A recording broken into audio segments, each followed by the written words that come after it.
पे एक चैलेंज कर रहा हूं, कोई माई का लाल अपनी कब्रों से मुर्दों को भी निकाल के ले आए, जो गुजर गए, जो मर गए, जो मट्टी में चले गए, उनको भी खींच के निकाल ला। आज भी इनके बड़े बड़े जो मुहक्किक जिंदा है, ये मैं चैलेंज कर रहा हूं पूरी इस बरेलवियत को, इस नासबियत को, इस खारजियत को। सदीक अकबर का टाइटल अल्लाह और अल्लाह के रसूल की तरफ से अली अलैहिस्सलाम के अलावा कायनात में किसी के लिए इस्तेमाल हुआ तो मुझे दिखा दो। मुझे जो समझ आई है, क्योंकि सारा कुछ तो हमारी किताबों में लिखा हुआ है, तो इसके बावजूद भी अगर ये ऐसा करते हैं तो जो मुझे समझ आई है मुझे वो ये की आई है, ये शिया की जिद में करते हैं। मैं एक बात आपसे पूछता, मुफ्ती साहब, ये जो कहते हैं रहने दे, मुझे एक बात बताइएगा, ये जो अबू बकर सिद्दीक की खिलाफत के मुनकर थे जिन्होंने उनकी बैत नहीं की, इन लोगों ने उनको मुर्ताद क्यों कहा है? जो अबू बकर सिद्दीक से लड़े मौलवी साहब कहते हैं मुर्ताद, जो हजरत उमर बिन खताब से लड़े मौलवी साहब कहते हैं मुर्ताद, जो उस्मान बिन अफान से लड़े कहते हैं मुर्ताद, और जो मौला अली से लड़े कहते हैं रजी अल्लाह। आखिर क्या वजह है कि हमारे जो अहले सुन्नत जिनको कहा जाता है वो इस बात से खौफ रखते हैं कि अगर वो अहलुल बैत के साथ खड़े हुए, तो उन पर रिफ्स का फतवा लग जाएगा, और वो खुदा के लिए गवाही नहीं देते कि जो उनका मकसद होना चाहिए कि अहलुल बैत के साथ खड़े, वो लोगों के इस इल्ज़ाम से डर जाते हैं। क्यों ऐसा क्यों करते हैं? जी मुफ्ती साहब, पहली बात तो ये है कि मुझे इस बात की अभी तक समझ नहीं आई कि जब इन उलमा से पूछा जाए कि आप भाई ये जो मौक़िफ़ बयान कर रहे हैं, आप कह रहे हैं कि हज़रत अबू बकर सिद्दीक जो है उनका फैसला दुरुस्त है, तो साथ आप ये कह रहे हैं कि ये बात कह के हम पाक सईदा के गुस्ताख और बेअदब नहीं। सही है। हाँ, अगर कोई बंदा कह रही जी पाक सईदा का फैसला दुरुस्त है, तो आप ये क्यों कहते हैं कि आप अबू बकर सिद्दीक के गुस्ताख हैं? यानी ये दोहरा म्यार तो समझ नहीं आ रही ना, ये दोहरा म्यार तो नहीं ना होना चाहिए, ये दुरंगी तो नहीं ना होनी चाहिए।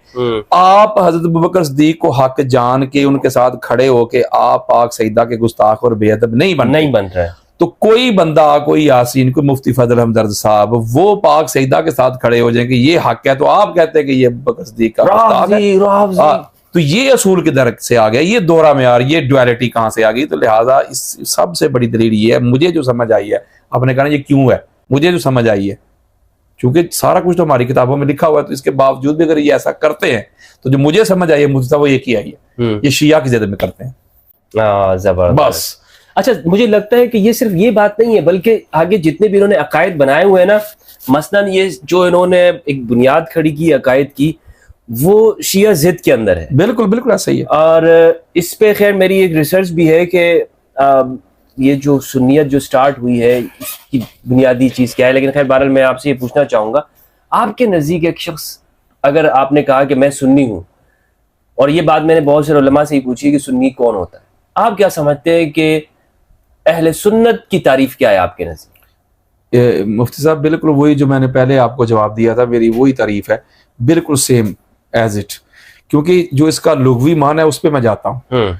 किसी भी चीज़ के बारे में जब आप राय कायम करते हैं या किसी पे उसका क्या कहते हैं इतलाक करते हैं, अप्लाई करते हैं, तो वो चेक तो करते हैं ना कि ये इसका हल है कि नहीं। मसलन फर्ज करें आप मुफ्ती हैं, तो मुफ्ती उसी को कहा जाएगा जिसने ये स्पेशल कोर्स किया हुआ है, जिसने वो तलीम हासिल की हुई है, वही मुफ्ती बनेगा। किसी को आप कहेंगे ये आलिम है, तो उसके पास इल्म है तो वो आलिम है ना। किसी को कहेंगे भाई ये मुसव्वर है, वो तस्वीर बनाएगा तो मुसव्वर होगा ना। किसी को कहेंगे ये नात खान है, वो नात पढ़ेगा तो होगा ना। किसी को कहेंगे ये शायर है, वो पोइट्री करेगा तो होगा ना। तो इसी तरह इसके जरा लुगत तो चेक करें ना, अहले सुन्नत, सुन्नत वाले, तो सुन्नत किसकी? हजूर की। तो मेरी नजर में बिल्कुल ये बात वाजे है, मैं अगर अहले सुन्नत हूं तो मैं अबू हनीफा की वजह से नहीं हूँ, इमाम मालिक की वजह से नहीं हूँ, या शाफी की वजह से नहीं हूँ, अहमद बिन हंबल की वजह से नहीं हूँ, या मुजद्दिद अल-अफ़सानी की वजह से नहीं हूँ, या अहमद रज़ा खान बरेलवी की वजह से नहीं हूँ। अहले सुन्नत, मैं हजूर की सुन्नत को फॉलो करने वाला हूँ। मैंने हजूर को देखना है कि हजूर अलैहिस्सलाम ने अपनी अहले बैत अतहार के बारे में क्या सुन्नत फराम की है। मैं तो उस नबी का कलमा पढ़ता हूँ जो अल्लाह की इबादत के लिए नमाज अदा करते हैं, तो हसनैन करीमैन आके सवार हो जाते हैं, तो वो सजदे को तूल दे देते हैं। ये हजूर की सुन्नत है। वो अल्लाह और अल्लाह के रसूल का वो पैगाम कन्वे कर रहे हैं, मिंबर पे तशरीफ फरमा है। हसनैन करीमैन आते हैं, वो अपना खुतबा रोक के नीचे उतर आते हैं, और हसनैन करीमैन को अपनी गोद में बैठा देते हैं। मैं तो उस नबी की सुन्नत को फॉलो करता हूँ। जब पाक सईदा आती हैं तो अम्मा आयशा सिद्दीक़ा रवायत करती है, रहबा बिहा व कामा इलैहा फ़अख़ज़ बियदिहा व क़ब्बलहा व जलसा फ़ी मजलिसिही। आका अलैहिस्सलाम खड़े हो जाते, खुशामदीद कहते, दरवाजे पे जाते, हाथ पकड़ते, चूमते, सीने से लगाते, अपनी नशिस्त पे बैठा देते।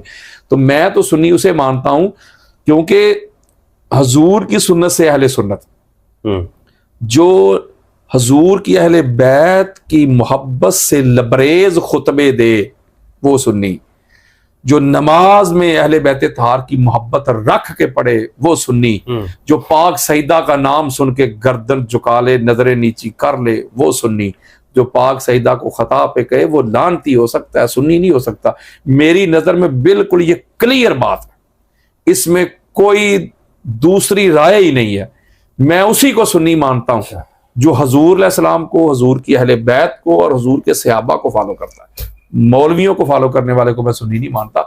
हाँ, वो सुन्नियत जो है ना मुफ्ती साहब, ये बहरे बेकनार है। ये जो लोग हैं हमारे, ये इसको नदी नाले बनाना चाहते हैं। फर्ज करें ये अपने बुजुर्गों के साथ अपने मसलक को जोड़ देंगे तो फिर कितने मसलक बन जाएंगे। कोई आला हज़रत को मानने वाला है वो बरेलवी बन गया, कोई मुजद्दिद अल-अफ़सानी को मानता है उसने साथ मुजद्दी लिखना शुरू कर दिया। नहीं तो बने हुए हैं ना इस तरह। वही मैं कह रहा हूं ना। तो फर्ज करें आप मगरब जाते हैं या मिस्र जाते हैं या अरब कंट्रीज में जाते हैं, या वहां तो हो सकता है ये कोई मुजद्दिद अल-अफ़सानी को या इनको तो कोई जानता ही ना हो, तो उधर कोई अहले सुन्नत नहीं है।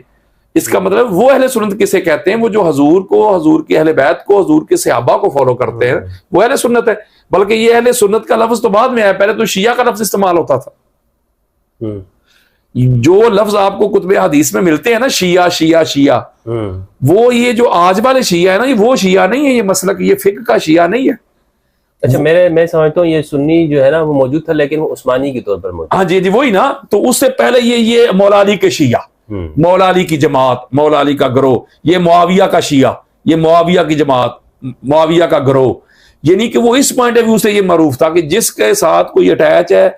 शियाने अली जो उबर के सामने आए हैं ना, ये तो उसी वक्त आए हैं जब मौला अली अलैहिस्सलाम की जब खिलाफत हुई है और जब उस्मान बिन अफ़ान की शहादत हुई है। तो उसके बाद जो 4 गिरोह बने थे, एक ये शामियों का गिरोह था जो मौला अली अलैहिस्सलाम के बिल्कुल सामने आ गया, ठीक है ना, और एक वो गिरोह था जो घरों में बैठ गए थे, और तीसरा खवारज का, और चौथा ये जो शियाने अली का था।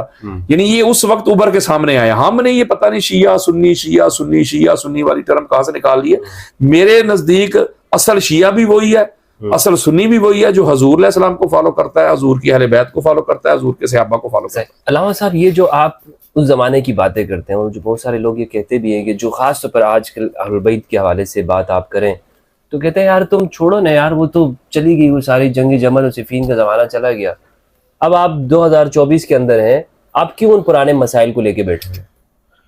असल में ये बात गलत है, इसलिए कि हमेशा आका ने कुरान मजीद फुरकान हमीद में फरमाया, वला तलबिसुल हक़्क़ बिल बातिल व तक्तुमुल हक़्क़। अल्लाह ने कुरान में फरमाया कि हक को बातिल के साथ मिक्सअप ना करो, गडमड ना करो, खलत मलत ना करो। यानी ये भी हक है तो ये भी थोड़ा थोड़ा हक है, इस तरह ना करो। हक को हक कहो, बातिल को बातिल कहो, और जब तुम्हें हक का पता चल जाए तो फिर उसको छुपाओ भी ना। और एक और मुकाम पे फरमाया कि खरी और सीधी बात करो, कौलन सदीदा कहा, सच्ची बात करो, खरी बात करो, हक बात करो। छुपाने की तो अल्लाह कहीं कह ही नहीं रहा। तो इसका मतलब ये हुआ कि जो इंसान सच बात करता है, हक बात करता है, ये नहीं होता कि भाई वो वक्त गुजर गया, उसको दफा करो, रहने दो, उसकी जरूरत नहीं है, ये हो गया वो हो गया। जब हर तरफ से नासबियत अपने पर फैला रही है, जब अहले बैत ताहर की मुकद्दस हस्तियों पे हमले हो रहे हैं और किस तरह के अल्फाज बोले जा रहे हैं मैं आपको सुना नहीं सकता, इतनी बड़ी गुस्ताखियां हो रही हैं, बेअदबियां हो रही हैं। और अहले बैत ताहर की अजमत को, इनकी अफजलियत को, इनकी रिफत को जो अल्लाह और अल्लाह के रसूल ने इनको अता की थी, उनको मिनिमाइज किया जा रहा है और अहले बैत के दुश्मनों को मैक्सिमाइज किया जा रहा है। अहले बैत के दुश्मनों के तराने पढ़े जा रहे हैं, कसीदे पढ़े जा रहे हैं। मैं एक बात आपसे पूछता मुफ्ती साहब, ये जो कहते हैं रहने दे, मुझे एक बात बताइएगा, ये जो अबू बकर सिद्दीक की खिलाफत के मुनकर थे जिन्होंने उनकी बैत नहीं की, इन लोगों ने उनको मुर्ताद क्यों कहा है? मालिक बिन नवैरा जो थे, जब हजरत खालिद बिन वलीद गए थे, अबू बकर सिद्दीक ने उनको भेजा था, तो उन्होंने, ये तबरी में लिखा हुआ है, इब्ने खल्दून में लिखा हुआ है, इब्ने हशाम में लिखा हुआ है, बल्कि इमादुद्दीन इब्ने कसीर की अल बदाया व निहाया में भी लिखा हुआ है। जब उन्होंने कहा तो तू मुर्ताद हो गया, तो उसने पहला जुमला ये कहा था, मैं मुर्ताद नहीं हूं, मैं अल्लाह और अल्लाह के रसूल के दीन पर हूं। जब मैं अबू बकर को खलीफा ही नहीं मानता तो ज़कात क्यों दूं? मैं अल्लाह और अल्लाह के रसूल के दीन पर हूं, मैं मुर्तद नहीं हूं। उनकी वाइफ आई, वहां जुमले लिखे, जुमला बड़ा सख्त है। जब उनकी नजर पड़ी तो उन्होंने कहा अब मैं कत्ल हो जाऊंगा, बचने वाला नहीं। तो वो कत्ल हुए, और जिस तरह कत्ल हुए, जिस तरह उनके सर काट के, जिस तरह उनको ईंधन बनाया गया, वो तारीख गवाह है उस चीज की। हर चीज है, जो मामला हुआ उसी रात को शादी हुई, सारा मामला हुआ। और जब ये मामला हजरत उमर बिन खत्ताब तक पहुंचा तो आपने क्या कहा था कि उस पर हद जारी होती है, हद लगाई जाए उस पर। हजरत अबू बकर सिद्दीक ने कहा था नहीं, वो मुज्तहिद है। मैं ऐसे हालात में जब लोग मुनहरफ हो रहे हैं, लोग मुर्तद हो रहे हैं, दीन इस्लाम से फिर रहे हैं, ऐसे हालात में खालिद बिन वलीद पे हद जारी कर दूं, मैं तो कमजोर हो जाऊंगा, मेरी हुकूमत कमजोर हो जाएगी। मेरी बात समझें, जो अबू बकर सिद्दीक से लड़े मौलवी साहब कहते हैं मुर्तद, जो हजरत उमर बिन खत्ताब से लड़े मौलवी साहब कहते हैं मुर्तद, जो उस्मान बिन अफान से लड़े कहते हैं मुर्तद, और जो मौला अली से लड़े कहते हैं रजी अल्लाह। भाई असूल तो एक होना चाहिए। अगर वो खुलाफाए राशिदीन थे, जी जी, अगर उनके बागी आपकी नजर में वाजिबुल कत्ल हैं, जी जी, तो मौला अली अलैहिस्सलाम खलीफा राशिद नहीं? लेकिन यहां पर आकर वो तावीलात करते हैं। इधर आके तुम लोग क्यों कह जाते हो अगर मगर इफ बट? जब आका अलैहिस्सलाम की बेशुमार हदीस आका अलैहिस्सलाम ने क्लैरिटी दे दिया कि जिधर अली होगा उधर हक होगा। बल्कि जामे तिरमिजी में और मुस्तदरक अल हाकिम में जो रवायत है, अल्लाहुम्मा आदिर हक का मा हुआ इसोदारा, मौला जिधर अली मुड़ जाए उधर हक को मोड़ दे। आका अलैहिस्सलाम ने फरमाया अली तू हक है, अंत सदीकुल अकबर व अंत फरूक लजी तुफर्रिकु बैनल हक वल बातिल। अली तू सदीक अकबर है, तू वो फरूक है इस उम्मत का जो हक और बातिल के दरमियान तमीज करेगा, फर्क करेगा। मौला अली है, बिल्कुल मौला अली है। मैं एक बात बताने लगा हूं कि सदीक अकबर के हवाले से, ये मैं आपके इसी चैनल पे एक चैलेंज कर रहा हूं, कोई माई का लाल अपनी कब्रों से मुर्दों को भी निकाल के ले आए, जो गुजर गए, जो मर गए, जो मट्टी में चले गए, उनको भी खींच के निकाल ला।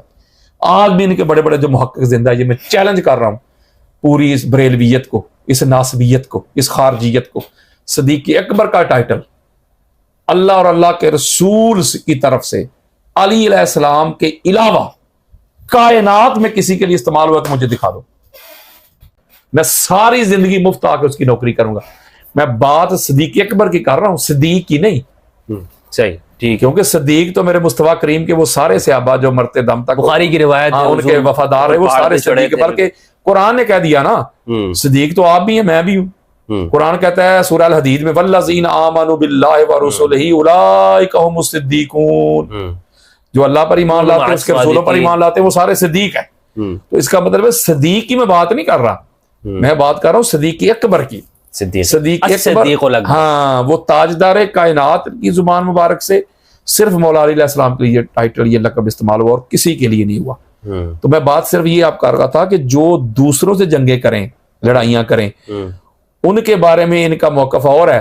और जो मौला अली अलैहिस्सलाम से लड़े और आका अलैहिस्सलाम की हदीस भी हो कि अली से लड़ने वाला बातिल होगा, सारा कुछ हो, अम्मार इब्ने यासर वाली हदीस भी हो, सारे मामला हो, इसके बावजूद भी ये उनको शेल्टर फराहम करें, उनके कसीदे पढ़ें, उनको जन्नत में घुसेड़ें, और उनको भी कहें कि नहीं नहीं नहीं, और इज्तिहादी खता का शेल्टर फराहम करें उनको, अली अलैहिस्सलाम की अजमत को मिनिमाइज करने के लिए। तो ये दोहरा मेयार है। मैं ऐसी सुन्नियत को नहीं तस्लीम करता, मैं उसी सुन्नियत को मानता हूं जो सुन्नियत अल्लाह और अल्लाह के रसूल ने और हजूर के सहाबा, हजूर की अहले बैत तहार ने हमको दी। अच्छा, मेरा हर एक से सवाल ये होता है, रसूल ने क्या इस उम्मत के अंदर अपना जानशीन किसी को छोड़ा है? आप इसके कायल हैं? बिल्कुल छोड़ा है। अच्छा, अगर छोड़ा है तो फिर वो कौन है? देखें मुफ्ती साहब, कुरान है अगर या अहले बैत भी साथ में? देखें मुफ्ती साहब, अगर बंदा लॉजिक के तौर पे ले ना इसको, लॉजिक दुनिया के पॉइंट ऑफ व्यू से बंदा ले, मंतक के लिहाज से भी ले, तो कोई भी डिपार्टमेंट हो, कोई भी शोबा हो, आप देख लें तो उसके पीछे उसका जानशीन होता है। अगर कोई स्कूल का प्रिंसिपल है, आप देख लें, उसका वाइस प्रिंसिपल है, अगर वो जाए तो पीछे उसका वाइस प्रिंसिपल होगा। किसी टीम का कैप्टन है, कैप्टन, कप्तान, कमांडर, लीड करने वाला, उसका वाइस कैप्टन है साथ, वो नहीं, उसके बाद उसका नायब है। आप टीचर चले, स्कूल चले जाएं, उसका वाइस प्रिंसिपल है। आप किसी अदारे में चले जाएं, वो प्रेसिडेंट है, उसका फिर आगे वाइस प्रेसिडेंट है। यानी कि जानशीन जो होता है ना, ये तो जरूरी होता है। तो ये कैसे हो सकता है कि आका अलैहिस्सलाम उस कौम को जो भी मैच्योर भी नहीं हुई, उस कौम का जरा पढ़े तो सही ना, ये वही कौम थी ना जो माँ को जाके मंडियों में बेच देती थी। बाप मर जाता तो सौतेले बेटे माँ पे कब्जा कर लेते थे। अच्छा, ये इतना हजरत, इतना आखिर तक आखिरी ज़माने का सरकार का वाक़या है हुजूर का, कि आपने फरमाया कि मेरा दिल ये चाहता है कि मैं काबतुल्लाह को गिराकर बिना इब्राहिमी के ऊपर तामीर कर दूँ। लेकिन आयशा, तुम्हारी कौम अभी नई नई मुसलमान हुई है, मेच्योर नहीं। ये आपकी बात की मैं तायीद कर रहा हूँ। अगर मैं इस तरह करूंगा और बिना इब्राहिमी के ऊपर इसको तामीर करूंगा तो ये इनको क्या हो जाएगा कि ये मेरे मुखालिफ हो जाएगा, अल्लाह का घर गिरा दिया, अल्लाह का घर गिरा दिया। तो इसका मतलब ये है कि ऐसे लोगों को तो बतरीक़ा औला फिर जानशीन के नहीं छोड़ा जा सकता। बिल्कुल मुमकिन ही नहीं, मुफ्ती साहब, ये हो ही नहीं सकता। तो अच्छा, अगर जानशीन छोड़ा तो वो क्या है? देखिए ना, फिर वो आका अलैहिस्सलाम ने, मैं उस तरफ भी नहीं जाता जो दीगर मामलात हमारे जिस पे डिस्प्यूट है या झगड़ा है या मुखालफत है या मुख्तलिफ इख्तलाफ राय पाई जाती है, हदीस करतास हो या दीगर मामलों को मैं छोड़ तर्क कर रहा हूँ। मैं हदीस मुतवातरा पे आता हूँ ना, या मशहूरा पे आता हूँ, आला दर्जे की हदीस। आका अलैहिस्सलाम ने जब 1.25 लाख सहाबाए किराम का मजमा है, सारे जमा, जितने भी हुजूर अलैहिस्सलाम के सहाबा, all companion of the holy prophet, सारे जमा उधर। तो आका अलैहिस्सलाम ने एक खुतबा दिया जी, तो 3-4 मुख्तलिफ अल्फाज है आका अलैहिस्सलाम के खुतबा के जी। एक जुमला हुजूर ने फरमाया, या अय्युहन नास इन्नी तारिकुन फीकुम अस्सक़लैन, अहसनत, बिल्कुल, ए लोगों, मैं तुम्हें 2 भारी चीजें छोड़े जा रहा हूँ। ग्रा कदर। हाँ जी। एक जुमला, इन्नी तारिकुन फीकुम खलीफतैन, जी, मैं तुम्हारे अंदर 2 खुलाफा छोड़ के जा रहा हूँ। तीसरा जुमला, इन्नी तारिकुन फीकुम अमरैन, जी, मैं तुम में 2 उलिल अमर छोड़ के जा रहा हूँ। और एक मुकाम पे फरमाया, या अय्युहन नास इन्नी का तरक्तु फीकुम मा इन अखज़तुम बिही लन तदिल्लू, वो चीजें छोड़े जा रहा हूँ जिसको अगर मेरे बात थामे रखोगे तुम कभी गुमराह नहीं होगे। ठीक है ना। हुमा किताबुल्लाह व इतरती अहले बैती, एक अल्लाह की किताब कुरान और मेरी इतरत मेरी अहले बैत है। अच्छा, मेरी बात सुने मुफ्ती साहब, ये किन को खिताब हो रहा है? सहाबा से हो रहा है। यानी उस वक्त जो हुजूर अलैहिस्सलाम के सामने थे वो मैं और आप नहीं थे, हुजूर के सहाबा ही थे ना। हम भी उसमें शामिल हैं, हमारे लिए बिलअमूम है कि वो है। हम बिलअमूम में आ जाते हैं, वो बिलखसूस थे, सामने थे उस वक्त, लाज़िम। आका अलैहिस्सलाम सहाबा को कह रहे हैं, मेरे सहाबियों, ए अबू बकर, ए उमर, ए उस्मान, ए बिलाल, ए जाबिर, मैं जिस मकसद के लिए आया था वो मकसद मैंने पूरा कर लिया, जिस मिशन पे आया था पूरा मुकम्मल, तुम्हें संवार दिया, निखार दिया, हदायत दे दी, अल्लाह की तौहीद का परचम मैंने बुलंद कर लिया। अब मैं जा रहा हूँ, 2 चीजें तुम्हें दे के जा रहा हूं। क्यों दे के जा रहे हैं या रसूल अल्लाह? फरमाया, अगर इसको पकड़े रखोगे दोनों को, लन तदिल्लू बादी, तो मेरे बाद गुमराह नहीं होगे। इसलिए तुम्हें दे के जा रहा हूं कि जिस ईमान की दौलत से तुमको मालामाल किया है मैंने, सरफराज किया है, मुज़य्यन किया है, अगर चाहते हो कि मेरे जाने के बाद भी तुम उसी ईमान पर रहो, हक पर रहो, सिरात पे रहो, हदायत पे रहो, तो उसका यही हल है कि दोनों चीजों को पकड़े रखना। एक अल्लाह की किताब कुरान है, दूसरी मेरी इतरत मेरी अहले बैत है। और ये कहा जा रहा है सहाबा को, और फरमाया नहीं यतफर्रका हत्ता यारिदा अलैयल हौद, ये दोनों कभी भी जुदा नहीं होंगे, जुड़े रहेंगे। हौज़े कौसर पे भी जुड़े हुए हैं, कुरान और अहले बैत। मुफ्ती साहब, अच्छा, ये कुरान और अहले बैत है, यानी गदीर है, और दूसरी तरफ सकीफा है, तो आप इन दोनों को कैसे फिर तदबीक देते हैं अगर आप सुन्नी मौक़िफ़ के ऊपर? मैं इसमें देता हूँ आपको। अब इसमें जो बड़ी खास बात है ना, पहले वो उसमें थोड़ी सी मैं आपकी वक्त चाहूंगा कि आका अलैहिस्सलाम ने फरमाया कि कुरान और अहले बैत जुड़े हुए हैं। किसी एक रवायत में भी आका अलैहिस्सलाम ने ये फरमाया, या आपने पढ़ा है, आपकी मुताला से गुजरा है कि हुजूर ने फरमाया, मेरे सहाबा मैं तुम्हें छोड़े जा रहा हूँ, या मेरे सहाबा तुम और कुरान जुड़े हुए हो, जुड़े रहेंगे। ये जुमले कहीं फरमाए? सहाबा को कुरान के साथ क्यों नहीं जोड़ा? अहले बैत को क्यों जोड़ा है कुरान के साथ? फरमाया कुरान अहले बैत के साथ, अहले बैत कुरान के साथ। ये एब्सोल्यूट बात की। और अगर इसको बताया कि कौन सी अहले बैत, तो फरमाया अलीयुन माल कुरान वल कुरान मा अली, ठीक है, उसको बिलअमूम कह दिया और अली अलैहिस्सलाम का नाम लेकर दुनिया को बता दिया कि ये वाली अहले बैत। अब जब ये अहले बैत और कुरान जुड़े हुए हैं मुफ्ती साहब, तो एक बात बड़ी खास मैं देना चाहता हूँ। ये आपके पास किताबें पड़ी हुई हैं, इतनी मुकद्दस किताबें हैं, अगर फर्ज करें इधर कुरान में उठा लूँ और एक मैं अंग्रेजी की किताब निकाल लूँ और कहूँ मुफ्ती साहब ये अंग्रेजी की किताब को और कुरान के साथ जोड़ दें, तो आप जोड़ेंगे? नहीं, ये तो भाई पाक किताब है, पाक किताब के साथ मैं कैसे जोड़ दूं? या मैं कहूँ कि ये बयालॉजी, पाक तो मैं किताब को नहीं, बयालॉजी किताब हो उस दर्जे की नहीं है। नहीं, बयालॉजी की किताब जिसमें वो सारी चीजें इस तरह की बयान की जाती है, कॉस्मोलॉजी या जो सेक्स पे किताब है, उसको पाक भी नहीं ना कहा जा सकता कुरान के मुकाबले में। ठीक है, सही। उसको आप उसके अंदर रखेंगे कभी नहीं, कुरान के मुकाबले में आप कहेंगे नहीं मैं इसको नहीं रख सकता इस किताब को।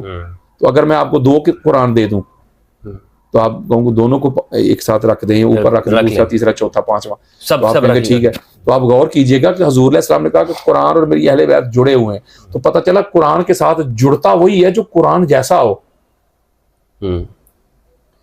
कुरान के साथ वही जुड़ेगा ना जो कुरान जैसा हो। तो अब हमें ये तो पता ही नहीं कि कुरान कैसा है।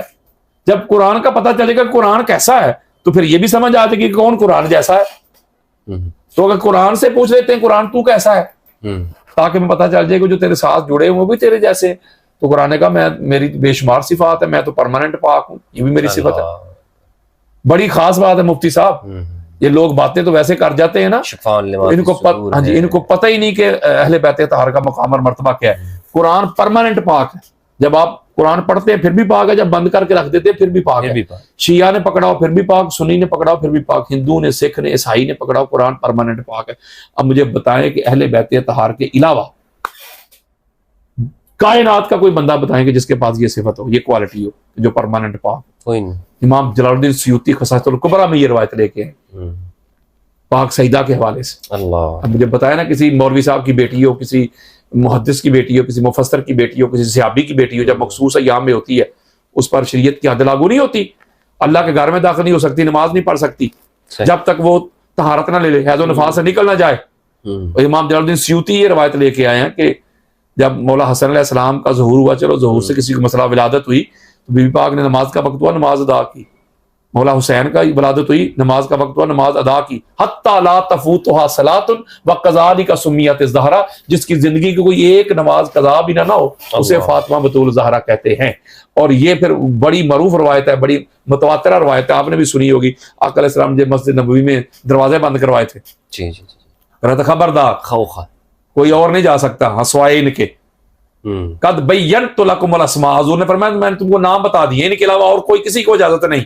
फिर उम्मुल मोमिनीन हज़रत उम्मे सलमा वाली जो रवायत है, बेशक जब आका अलैहिस्सलाम ने वो चादर तदीर के नीचे इनको किया था तो उन्होंने कहा आना माहम या नबी अल्लाह, मैं भी आ जाऊं। तो आका अलैहिस्सलाम ने फरमाया अंती अला मकानी की वंती अला खैर, तू जहां खड़ी है वो भी खैर है, लेकिन उधर ही खड़ी रहे, इधर नहीं। तो पता चला ये जो परमानेंट पाक हस्तियां हैं, ये जो कुरान की सिफत है, कुरान परमानेंट पाक है, ये अहले बैत परमानेंट पाक है। कुरान नूर है, ये भी नूर है। कुरान भी मुस्तफ़ा के घर, अहले बैत भी मुस्तफ़ा के घर। कुरान भी अल्लाह की तरफ से, ये भी अल्लाह की तरफ से। कुरान भी हिदायत, ये भी हिदायत। कुरान भी मादी, ये भी मादी। कुरान भी सिराते मुस्तकीम, ये भी सिराते मुस्तकीम। अल्लाह के बंदो, जब कुरान के साथ तो हुजूर उसी को जोड़ते ना जो कुरान जैसे हो। ये देखने में मुफ्ती साहब आपको दो नजर आते हैं, हकीकत में एक है। कुरान साकत है आपको हमेशा। और अगर नातिक कुरान देखना हो तो ये मुस्तफा की अहले बैत है। मैं दलील देता हूँ, अहले मुफ्ती साहब अल्लाह आपको सलामत रखे, अल्लाह आपको सलामत। अहले बैत को बंदा कुरान से हटा देना, कुरान समझ ही नहीं आता, नहीं आता। इसीलिए तो आज तक ये हटाया हुआ है। तो ये हाल है। मुझे बताया ना कि कुरान तो थ्योरी है बस। कुरान तो थ्योरी है, थ्योरी का तो लिखा हुआ, और अहले बैत प्रैक्टिकल है। अब थ्योरी की तरफ आते, कुरान ने कहा शहीद जिंदा। कुरान समझ आया ना मुझे कैसे जिंदा। मैं कुरान से पूछता हूं, कुरान तू कह रहा है शहीद जिंदा, मैं समझना चाहता हूं, समझा। कुरान क्या कहता है? कहता तुम्हें शऊर ही नहीं। कुरान कहता है बस मैं कह रहा हूं जिंदा। मैं पूछ रहा हूं कुरान किस तरह तू कह रहा है रिज़्क मिल रहा है, खाना मिल रहा है, जिंदा है, मुझे समझा तो सही। कुरान कहता है नहीं नहीं तुम्हें शऊर नहीं, बस मैं जो कह रहा हूं जिंदा, तुम्हें शऊर ही नहीं, छोड़ो तुम्हें शऊर नहीं। तो फिर मौला हुसैन बादशाह सरकार ने सर कटवा के नेज़े पे चढ़ा के कुरान बचा के सुना के बताया ना प्रैक्टिकल करके कि शहीद ऐसे जिंदा होते हैं। तो कुरान तो थ्योरी है, कुरान का जो प्रैक्टिकल है ना वो मुस्तफा की अहले बैत है। इसलिए हजूर ने फरमाया था कुरान और अहले बैत छोड़ के जा रहा हूं। अगर तुम्हें कुरान की समझ ना आएगी तो इसकी तरफ आना है, रुजू इस तरफ करना। बस आखिरी बात इस पे, फिर अगला सवाल लेता हूं। अगर तुम्हें समझ ना आएगी तो फिर इसकी तरफ रुजू करना है। मुफ्ती साहब हजूर अलैहिस्सलाम की जो हदीस है, हजूर ने फरमाया अपने सहाबा को कि मैं जा रहा हूं तुम्हें ये दो चीजें दे के जा रहा हूं। किस लिए या रसूल अल्लाह? फरमाया लन तदिल्लु बादी, इसको पकड़ोगे तो गुमराह नहीं होगे।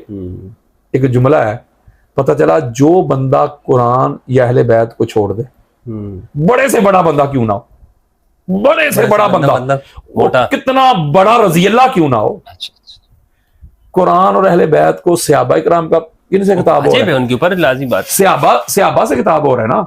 तो सहाबा का दर्जा उम्मत में बहुत बुलंद है, बड़ा आला मुकाम है जो हुजूर अलैहिस्सलाम के सहाबा थे। कोई छोटा दर्जा, बड़ा बुलंद मुकाम है। हुजूर की इस हदीस के मुताबिक जब तक सहाबा भी जी बिल्कुल उन पर भी अहले बैत की अतात ना करें, उनका दामन ना पकड़ें। सहाबा को हिदायत नहीं मिलती तो अहले गहरे की क्या औकात है? और उसकी मिसालें आपने बताई कि अहले बैत को छोड़ के, मुफ्ती साहब, अहले बैत को छोड़ के कोई बंदा हाफिज हो सकता है, कारी हो सकता है, अलामा हो सकता है, मुफ्ती हो सकता है, हाजी हो सकता है, लेकिन हदायत याफ्ता नहीं हो सकता। हदायत याफ्ता वही होगा जो दर अहले बैत पे आके झुकेगा। अब मुझे बताएं, आप कहते हैं कि ये बात तो सख्त है, मुझे बताएं हजूर अलैहिस्सलाम जाते वक्त ये चीजें दे के जा रहे हैं, ताकीद भी कर रहे हैं, और जो मुस्लिम में लफ्ज़ है उज़क्किरुकुमुल्लाह फी अहले बैती 3 मरतबा फरमाया, मैं तुम्हें अपनी अहले बैत के मामले में अल्लाह का खौफ दिलाता हूँ, और हया करना अल्लाह का मेरी अहले बैत के मामले में। 3 मरतबा रिपीट कर रहे थे हजूर। यार क्यों? कुछ ना कुछ तो मेरे आका अलैहिस्सलाम की नजरें देख रही थी ना। 3 मरतबा दोहराया, रिपीट किया है। तो हजूर अलैहिस्सलाम के जाते ही क्या अजर रसालत दिया उम्मत ने? क्या आका अलैहिस्सलाम के अहले बैत थार का दामन थामा है? क्या कुरान की तरफ आए हैं, हजूर की आल की तरफ आए हैं, इस दहलीज की तरफ आए हैं, इस घर की तरफ आए हैं जो अंबिया के घरों से भी अफदल घर था, आए रुजू किया उस तरफ? नहीं किया रुजू। पहले इमाम से लेकर आखिरी इमाम तक आज मुझे बताए ना, किसी एक इमाम का बताएं मुझे जो कातिल था वो कोई काफिर था या यहूदी था या ईसाई था। पाक सईदा रोती रही घर में, रोने पे पाबंदी थी, उनकी मुसीबत में, उसकी बीमारी में रोने पे पाबंदी थी। बीबी को रुलाया गया नबी के जाने के बाद। मौला अली अलैहिस्सलाम को हालते नमाज में शहीद किया गया। शहीद करने वाले कौन थे? मुसलमान। मौला हसन को जहर दे के शहीद किया गया। शहीद करने वाले कौन थे? मुसलमान। इमाम हुसैन अलैहिस्सलाम को पूरे खानदान समेत करबला के रेगिस्तान में प्यासा शहीद किया गया। कुत्ते और खंजीर भी पानी पी रहे थे। तो शहीद करने वाले कौन थे? मुसलमान। बल्कि बेशुमार उनमें सहाबा की औलाद भी थी। इमाम सज्जाद को किसने शहीद किया? मुसलमान। इमाम बाकर को किसने किया? मुसलमानों ने। जाफर सादिक को किसने किया? मूसा काज़िम, अली रजा, मोहम्मद तकी, अली नकी, हसन अस्करी अलैहिमुस्सलाम। चुन चुन कर मुस्तफा की यार को शहीद करने वाले कौन थे? मुसलमान थे। हजूर अलैहिस्सलाम तकीद करके जा रहे हैं, मैं जा रहा हूं, मेरी फातिमा का ख्याल रखना, मेरी औलाद का ख्याल रखना, मेरे अली का ख्याल रखना, हया करना, मुझे मेरी अहले बैत में तलाश करना। मुझे बताएं, ये ख्याल रखा है उम्मत ने? ये ख्याल रखा है? किसी एक शहजादे का विसाल तभी विसाल नहीं हुआ मुफ्ती साहब। एक शहजादे का मुझे बताने के तभी विसाल हुआ। चुन चुन के शहीद करने वाले कौन थे? नबी के मानने वाले मुसलमान, कलमा पढ़ने वाले थे। तो वजह क्या थी? कोई ना कोई प्रॉब्लम तो थी ना इनको हजूर की अहले बैत से। ये जो सारे दुश्मन बन गए थे, बल्कि मैं एक जुमला कहा करता हूं, जिसका जितना बस चला है ना मुफ्ती साहब, उसने अहले बैत पे जुल्म किया। जो कोई कर सकता था किसी भी तरह से, चाहे वो उनके मुकाम और मर्तबे को मिनिमाइज करके कर ले, चाहे कोई लड़ाई करके कर ले, चाहे उनकी जो अफजलियत की रवायात थी उनको दफन करके कर ले, कोई उनके खिलाफ हदीस गढ़ के कर ले, कुछ माल खरीद के, सारा कुछ दे के, बंदों को उनके पीछे लगा के, जिसने जो भी किया है ना, किया जरूर है। कभी आपने सोचा इस पे मुफ्ती साहब कि ये अहले बैत तहार पे इन्होंने इतना जुल्म क्यों किया है? कभी इस क्यों पे सोचा है आपने? यार कोई बाहर से आके तो नहीं ना करने वाले जुल्म, या कोई इंडिया से चले गए हैं, या कोई बाहर से आ गए थे, रूम से आ गए थे, किधर से आ गए थे, यही है ना सारे। कभी सोचा है इन्होंने ऐसा क्यों किया? मैं दूं इस क्यों का जवाब? जी जी बिल्कुल। एक ही मुझे तो जवाब मिला है, जो मैंने पढ़ा है ना, सोचा है मैंने इस पर पढ़ा। यार नबी के सामने ये सारा कुछ देखते थे, हुजूर अलैहिस्सलाम कंधों पे उठाए करते हैं स्नैन करीमैन को, अपनी आंखों से उन्होंने देखा है। गदीर के मौका पे मौला अली अलैहिस्सलाम का हाथ बुलंद होते हुए उन्होंने देखा नहीं था। पाक सईदा की अजमत इन्होंने देखी नहीं थी। हुजूर फरमाते थे फातिमा तो बदा तो मिन्नी। हर इमाम के हवाले से, इमाम हसन के हवाले से उसके फ़ज़ाइल भी मुआविया बिन अबी सुफियान को भी मालूम है। इन अब्नी हाज़ा सैयद की रिवायत उसको पढ़ कर बताई गई सुलह इमाम हसन के मौके पर। तो कहने का मकसद ये कि जो आपकी बात है उसकी मैं तायीद कर रहा हूँ कि इन्हें मालूम है, सब कुछ मालूम है इन्हें फ़ज़ाइल, फिर आखिर ऐसा क्यों वाला? हाँ बिल्कुल सही आप फरमा रहे थे कि मौला हुसैन बादशाह सरकार का जो खुतबा है तमाम हुज्जत के तौर पे जो उन्होंने करबला के मैदान में दिया, उन्होंने फरमाया नहीं था कि मैं कौन हूँ? जानते भी मेरे और मेरे भाई के बारे में हुजूर ने क्या फरमाया था? नाम लेके पूछा नहीं था मौला हसन बादशाह सरकार का नाम लेके, मेरे भाई के बारे में, मेरे बारे में क्या फरमाया था हुजूर ने कि अब जन्नत के जवानों को सरदार। ये खुतबा दिया इमाम हुसैन अलैहिस्सलाम ने करबला के मैदान में सामने उनको, इसका मतलब जानते थे ना वो सारा कुछ। तो मैं आपको कह रहा था कि ये फिर इसके बावजूद उन्होंने क्यों किया है, इस क्यों का जवाब देने लगा। जो मुझे समझ आई है ना, जो मैंने मुताला किया, स्टडी की है कुतुब हदीस में, तफासीर में, जितना मैं कर सका हूं, मुझे ये समझ आई है कि अली अलैहिस्सलाम वो वाहिद हस्ती पर्सनैलिटी हैं पूरी इस्लाम की हिस्ट्री में, बड़ी बड़ी शख्सियात में जो नामवर होते लोग होते हैं। देखिए आर्मी लड़ती है ना, जंगें करती है, सिपाही लड़ते हैं, लेकिन मेन किरदार जो नाम होता है बड़े लोगों का होता है, कमांडर का होता है, फिर जो मेन आगे वॉरियर होते हैं ज्यादा अहम लड़ने वाले, उन्हीं का नाम होता है। तो मेरे ख्याल में जब मैंने गज़वा बदर को देखा, तो गज़वा बदर में मैंने जब देखा जब वो 70 काफिर मारे गए, तो हमारी एक रवायत में 36 है और एक रवायत में 53 का भी लफ्ज फिगर आया है कि 36 और 50, 36 मान लें आप, 40 मान लें 70 में से। तो मौला अली अलैहिस्सलाम की तलवार से वासिल जहन्नम हुए, और वो वासिल जहन्नम होने वाले कौन थे? इधर मुसलमान थे, सामने काफिर थे। मुसलमानों के अजीजो अकारम थे सामने, जो सामने थे, जो अली की तलवार से वासिल जहन्नम हुए। वो जो 70 के करीब जो है आगे फिर वो जो अरेस्ट हुए हैं, जो कैदी बने हैं, उनके बेशुमार इज्जा वकारम थे जो अली अलैहिस्सलाम की तलवार से वासिल जहन्नम हुए थे। बाद में उन्होंने कलमा पढ़ के वो मुसलमान भी हो गए थे। जब कलमा पढ़ के मुसलमान हो गए थे तो अली अलैहिस्सलाम की तलवार ही चली थी। बदर में भी अली की तलवार चली थी, उहद में भी अली की तलवार चली थी, तलहा एंड कंपनी को भी मारा था। इसके अलावा अगर आप खंदक में आ जाए तो वहां भी अली अलैहिस्सलाम ही थे। अब खैबर में आ जाए तो 40 रोज तक जो कुछ होता रहा, फिर भी मौला अली अलैहिस्सलाम ही आए थे। तो मैं जो इससे अखज़ किया है, जो मुझे समझ आई, बल्कि इसके ऊपर मेरी बात की तईद के लिए सबसे बड़ी जो दलील है वो यजीद पलीद की अपनी बात ही है। जब पाक बीवियों का काफिला उसके दरबार में पहुंचा तो उसने पहले ही जुमला ये कहा, जिसको इमादुद्दीन इब्ने कसीर ने भी लिया बताया व निहाया में, दीगर में भी है। उसने पहला जुमला कहा, काश मेरे बड़े जिंदा होते तो देखते मैंने बदर का बदला ले लिया। तो यजीद के बड़े कौन थे और बदला किससे ले लिया? हाँ, और बदला किससे ले लिया? यानी अली अलैहिस्सलाम की औलाद कोई शहीद किया ना, तो वो ये समझ रहा था ना कि अली से बदला है। कि अली से बदला क्यों है? कि बदर में उसने हमारे बड़ों को मारा था। तो मुझे जो समझ आई है, इसलिए चूंकि उस वक्त ये टेलीफोन का तो जमाना नहीं था, और ये भी रिवायात में मैंने खुद पढ़ा है कि उस वक्त इन्होंने जाके लोगों को एलची भेज के, बंदे भेज के बुलाया, आजो अली अलैहिस्सलाम की औलाद जो हमारे कब्जे में आजो।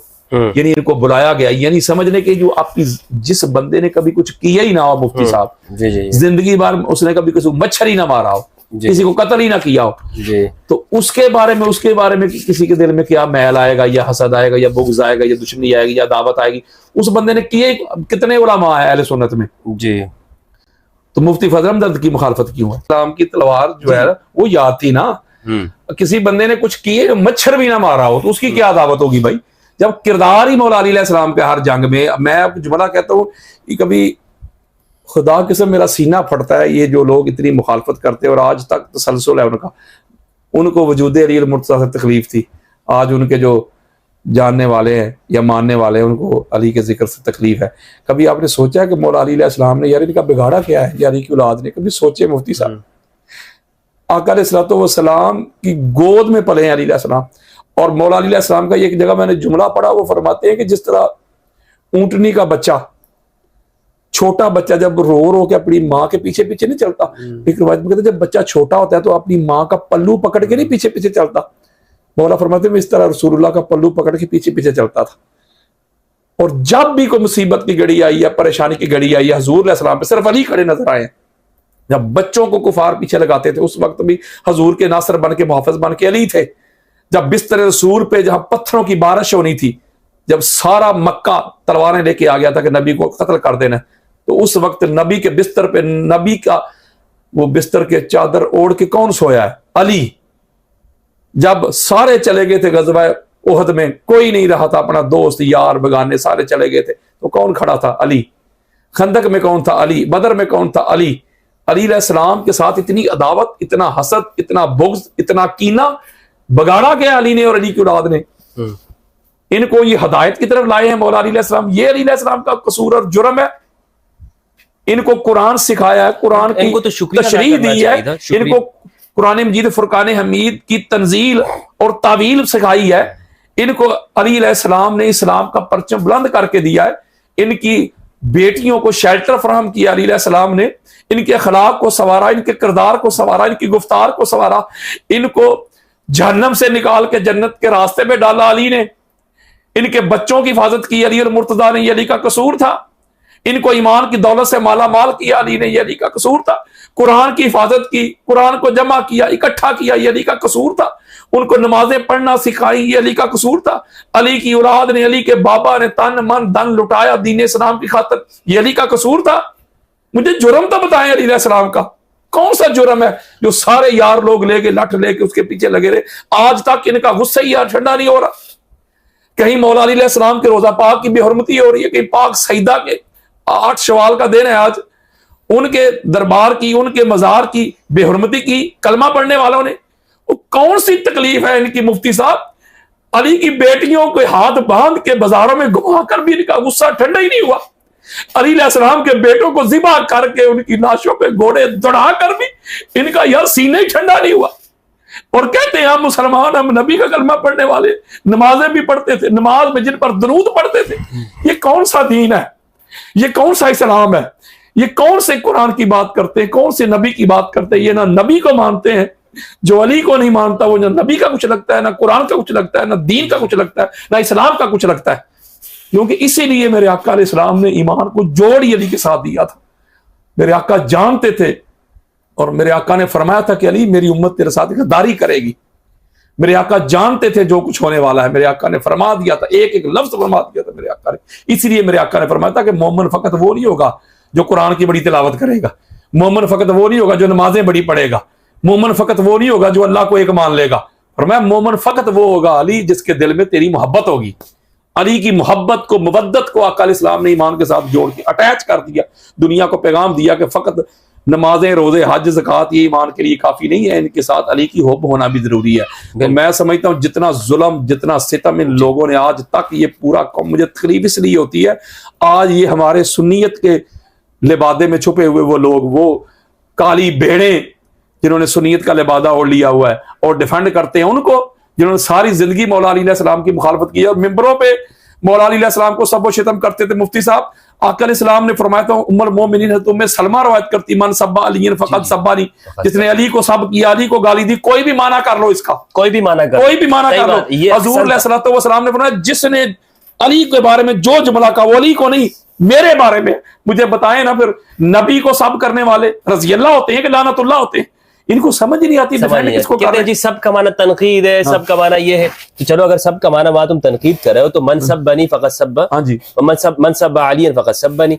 और ये भी दूसरी रिवायत भी है, तो ये तो मशहूर रिवायत है, सबाबुल मुस्लिम फिस्क व क़ितालुहु कुफ्र, मुसलमान को गाली देना फिस्क है और क़िताल करना कुफ्र। अल्लामा साहब बहुत बहुत शुक्रिया आपका। बस आखिरी सवाल मैं करना चाहूँगा, आपका काफ़ी वक्त ले लिया। अल्लामा साहब, मैं ये सवाल तकरीबन सब उलमा से करता हूँ, सिफ़ीन में अगर आप होते तो आप किसके साथ होते? ये इस सवाल का जवाब दीजिएगा। सिफ़ीन में अगर मैं मुफ्ती साहब आज भी जिनके गुलामी में होता, अल्लाह अकबर, और मैं तो उसी दर का मंगता हूँ नौकर। बल्कि ये जो इतनी इनकी डुअलिटी है मुफ्ती साहब, इनसे पूछ के देखिएगा, आप पूछिएगा इनसे भाई आप सफीन में होते तो किसके साथ होते? तो कहते अली के साथ होते, कहेंगे आपको। तो आप उनके जुमला कहिएगा कि अली अलैहिस्सलाम के साथ होने का मतलब ये है कि तलवार पकड़ के मुआविया बिन सुफियान को कत्ल करना। भाई दो बंदे जंग कर रहे हैं तो किस लिए जंग कर रहे हैं? फूलों के हाथ डालने के लिए जंग कर रहे हैं? वो तलवारें निकाल रहे हैं ना, एक दूसरे को कत्ल कर रहे हैं, हुए नहीं कत्ल एक दूसरे के। इसका मतलब वो उधर कत्ल कर रहे हैं, वो उधर कत्ल कर रहे हैं। तो कत्ल करने के लिए अगर बंदा जो मौला अली अलैहिस्सलाम के लश्कर में है, एक दूसरे के लश्कर में, इसका मतलब ये वाला लश्कर उसको कत्ल करना चाह रहे हैं, वो उसको कत्ल करना चाह रहे हैं। तो आप कह रहे हैं मौलवी साहब का मैं अली के लश्कर में होता, तो आप तो इस बात की तायीद कर रहे हैं कि मैं अली के साथ खड़ा होकर उनको कत्ल करता। तो जिनको आप कह रहे हैं मैं कत्ल करने के लिए तैयार होता, अब आप कहते हैं कि नहीं वो भी आके वो भी रजी, वो सैयदना है। तो ये कैसी डुअलिटी है, दोहरा मेयार है। बहुत शुक्रिया आपका, परदिगार आपको सलामत रखे, अपने ज़मान में रखे। नाज़रीन किराम, ये थे हमारे साथ अल्लामा मोहम्मद यासीन क़ादरी साहब हफ़िज़हुल्लाह, सियालकोट से कराची तशरीफ़ लाए और यहाँ आज मेरे यहाँ तशरीफ़ लाए। मैं इनका बहुत शुक्रिया अदा करता हूँ। मुख्तलिफ़ प्रोग्राम इनके होते हैं पूरे कराची में, पाकिस्तान में, और अहल बैत के हवाले से ये उनकी तालीमात को आगे पहुंचा रहे हैं दुनिया तक। मेरी दुआ है कि परदिगार इनको अपने हिफ्ज़ व अमान में रखे और हर वो शख्स जो अहल बैत के हुकूक के दिफा करता है वो हमारे लिए काबिल फ़ख्र है और हमें उस पर फ़ख्र करना चाहिए और एक दूसरे के लिए हमें दुआ करना चाहिए कि परदिगार हम सबको ये तौफ़ीक़ अता फरमाए। अपना और अपने प्यारों का ख्याल रखिएगा, बहुत ख्याल रखिएगा और दूसरों के काम आते रहें, दूसरों को खुशियाँ देते रहें, खुद भी खुश रहें और दूसरों को भी खुश खुर्रम रखें। अस्सलामु अलैकुम व रहमतुल्लाहि व बरकातहू।